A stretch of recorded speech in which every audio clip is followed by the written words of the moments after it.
Dalam video ini kita akan melihat kepada proses bagaimana untuk menghapuskan data bagi demo coupons yang berada di menu Sales Coupons.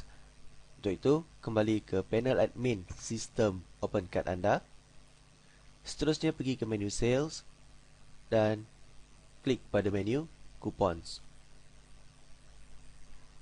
Anda akan dibawa ke halaman kupon dan di sini terdapat data demo kupon yang perlu kita hapuskan. Jadi tik pada checkbox yang berada di sebelah nama kupon name dan pastikan kesemua data demo kupon ini dipilih dan seterusnya klik pada butang delete. Dan kini maklumat kupon telah pun dihapuskan daripada database sistem OpenCard ini.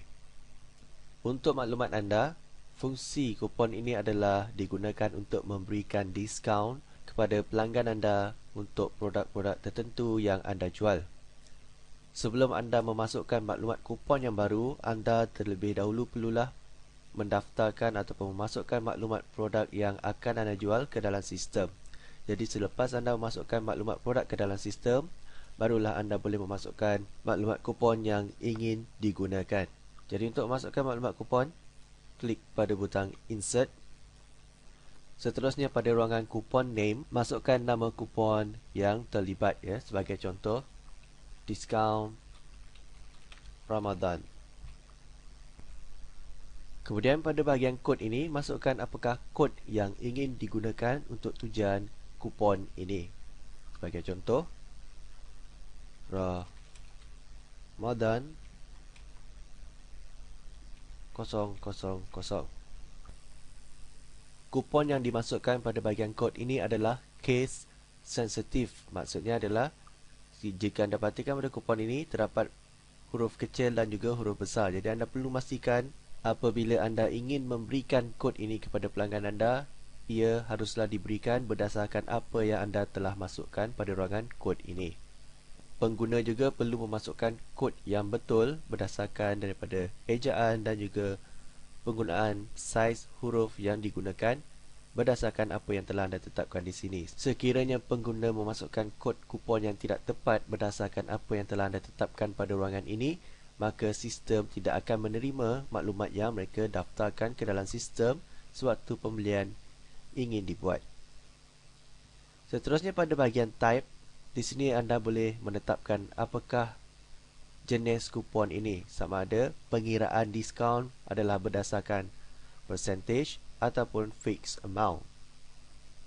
Sekiranya anda memilih percentage, maka pengiraan kupon adalah berdasarkan kiraan daripada nilai peratusan yang anda tetapkan pada bahagian ini didarab dengan harga produk yang dijual. Sekiranya anda menetapkan fixed amount, maka diskaun yang akan diberikan adalah berdasarkan nilai tetap yang anda tetapkan pada ruangan diskaun ini. Jadi harga diskaun akan dikira berdasarkan daripada harga produk yang sebenar ditolak dengan harga diskaun fixed amount yang anda tetapkan pada ruangan diskaun ini. Dalam tutorial ini saya akan memilih fixed amount dan letakkan nilainya 5. Pada ruangan total amount ini, di sini anda boleh menetapkan apakah nilai minima yang pengguna perlu capai sebelum dapat menggunakan kupon ini. Sebagai contoh, sekiranya kupon hanya boleh digunakan untuk pembelian yang bernilai RM100 ke atas saja, maka anda perlu menetapkan nilai 100 tersebut pada ruangan ini. Sekiranya anda tidak mahu menetapkan nilai minima, maka letakkan saja nilainya kosong. Kemudian pada ruangan customer login ini, sekiranya kupon ini hanya dapat digunakan oleh pelanggan yang telah pun mendaftar ke dalam sistem anda, maka anda perlu pilih yes. Untuk free shipping, sekiranya penggunaan kupon ini akan memberikan kos penghantaran percuma kepada pelanggan, maka anda boleh memilih yes. Sebaliknya, sekiranya anda tidak mahu memberikan free shipping, maka tetapkan ia no. Untuk produk sini, anda boleh menetapkan sama ada kupon ini hanya boleh digunakan untuk produk-produk tertentu sahaja atau untuk keseluruhan produk yang anda jual di dalam laman web shopping cart anda ini. Sekiranya kupon ini boleh digunakan untuk kesemua produk yang anda jual, maka anda boleh biarkan sahaja kosong. Sebaliknya, jika kupon ini hanya boleh digunakan untuk produk-produk tertentu sahaja, maka anda perlu menetapkan apakah produk tersebut. Sebagai contoh, produk Canon. Dan apabila anda typekan keywordnya di sini, maka senarai produk akan terpapar pada ruangan ini dan anda perlu klik supaya ia tersenarai pada ruangan box ini. Dan sekali lagi, seperti yang saya terangkan sebelum ini, anda perlu memasukkan maklumat produk yang ingin anda jual terlebih dahulu sebelum anda boleh menetapkan maklumat kupon yang ingin diberikan kepada pelanggan anda. Sekiranya anda tidak menetapkan maklumat produk yang ingin anda jual, maka apabila anda typekan keyword produk anda di sini, maka ia tidak akan memaparkan sebarang keputusan. Jadi pastikan anda tetapkan maklumat produk yang ingin dijual terlebih dahulu sebelum anda kembali untuk membina kupon yang anda perlukan.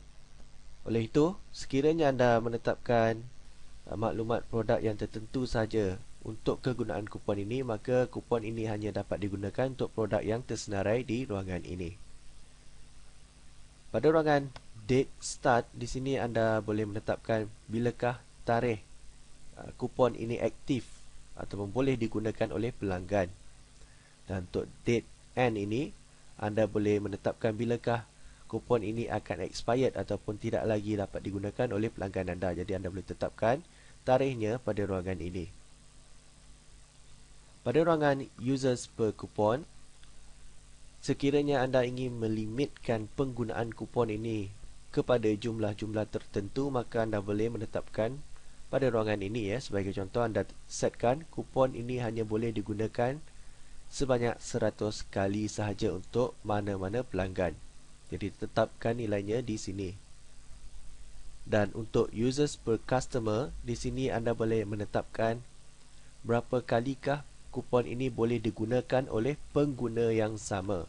Jadi sekiranya anda tetapkan nilainya 1 di sini, maka seorang pelanggan hanya dapat menggunakan kupon ini sekali sahaja. Seterusnya, untuk memastikan kupon ini dapat digunakan, pastikan statusnya adalah enable. Dan setelah anda menetapkan kesemua konfigurasi yang diperlukan, klik pada butang save untuk menyimpan maklumat kupon yang ingin dihasilkan. Sekiranya wujud masalah, maka anda akan dapat melihat paparan seperti berikut. Dan di sini dinyatakan kod kupon mestilah berada di antara nilai 3 sehingga ke 10 characters. Ini berarti anda perlu masukkan kod kupon berdasarkan ketetapan yang ditetapkan di sini. Saya akan letakkan Ramadan sahaja. Seterusnya, kembali ke butang save dan klik. Dan jika tidak ada sebarang masalah, anda akan dapat melihat maklumat seperti berikut, iaitu senarai kupon yang telah dihasilkan, nilai kupon, kod kupon, tarikh permulaan kupon dan tarikh berakhirnya penggunaan kupon dan statusnya. Jadi dengan ini anda boleh menghasilkan kupon yang anda perlukan untuk produk-produk yang anda jual, dan anda boleh berikan kod yang telah pun dihasilkan kepada pelanggan anda. Dengan ini kita rujuk kepada video tutorial yang seterusnya.